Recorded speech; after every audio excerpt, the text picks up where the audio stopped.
తిరుమల శ్రీ వెంకటేశ్వర స్వామి వారి తొలి దర్శనం ఎవరికి, వారికే ఎందుకు అంత ప్రాధాన్యత ఉందో మీలో ఎవరికైనా తెలుసా? కోర్స్ మీలో కొంతమందికి తెలిసి ఉండొచ్చు, బట్ ఇట్స్ వెరీ ఇంట్రెస్టింగ్. తెలుసుకుందాం రండి.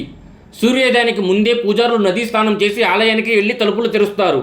అయితే ఈ తొలి దర్శనం పూజారులకు కాదు, ఆలయంలో ప్రతిరోజు స్వామివారి తొలి దర్శనం చేసే వ్యక్తి ఒకే ఒకరు, ఆయనే సన్నిధి గొల్ల. ఇప్పటి నుండే కాదు, నాన్నలు తాతల కాలం నుంచి ఆయన కుటుంబమే ఆలయాన్ని తెరిచే పనిచేస్తుంది. ఇది ఒక పురాతన సాంప్రదాయం. ఆయన కుటుంబానికి ఇది ఒక గౌరవమైన బాధ్యత. ఈ సాంప్రదాయం దశాబ్దాలది కాదు, శతాబ్దాలుగా కొనసాగుతుంది. తిరుమల ఆలయం ఏర్పడినప్పటి నుండి స్వామివారి సేవలో కొన్ని ప్రత్యేకమైన బాధ్యతలు ఉన్నాయి. అర్చకులు పూజలు చేస్తారు, మరికొందరు ఆలయ ఏర్పాట్లు చూసుకుంటారు. గొల్లవారు ఆలయ భద్రత, తలుపులు తెరవటం, మూయడం వంటి ముఖ్యమైన పనులు నిర్వహించేవారు. సన్నిధి గొల్ల అనే ఒక కుటుంబం పేరు కాదు, అది ఒక వ్యవస్థ. ఈ కుటుంబం తరతరాలుగా ఆలయ తలుపులు తెరిచే పని చేస్తున్నారు. ప్రతిరోజు ఉదయం 3 గంటలకు గొల్లవారు శుభ్రంగా స్నానం చేసి చేతిలో దీపం తాళాలు పట్టుకొని ఆలయానికి బయలుదేరతారు. పూజారుల ముందే ఆయన ఇంటికి వెళ్ళి, అయ్యా ఆలయం తెరవాల్సింది మీరే అని ఆహ్వానిస్తారు.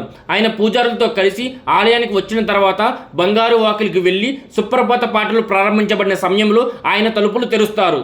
అందరూ బయట నుంచే చూస్తూ ఉంటారు. ఆయనే స్వామిని మొదట దర్శిస్తారు. తలుపులు తెరిచిన తర్వాత బంగారి వాకిలి వద్ద జీయింగారి వేద పండితులు, పూజారులు అందరూ కలిసి సుప్రభాతం పఠనం ప్రారంభిస్తారు.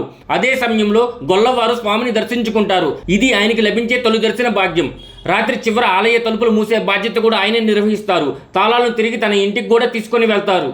ఇలా ప్రతిరోజు ప్రారంభమై ముగిసేదాకా ఆయనే స్వామివారి సేవలో ఉంటారు. ఈ సాంప్రదాయం చూసి చాలా గౌరవంగా అనిపిస్తుంది కదా. ఒక కుటుంబం తిరుమల ఆలయంలో ఒక స్థాయి బాధ్యతలు తరతరాలుగా భద్రంగా నిర్వహిస్తడం అంత ఈజీ కాదు. ఇది మన సాంప్రదాయ విశిష్టకు ప్రతిబింబం.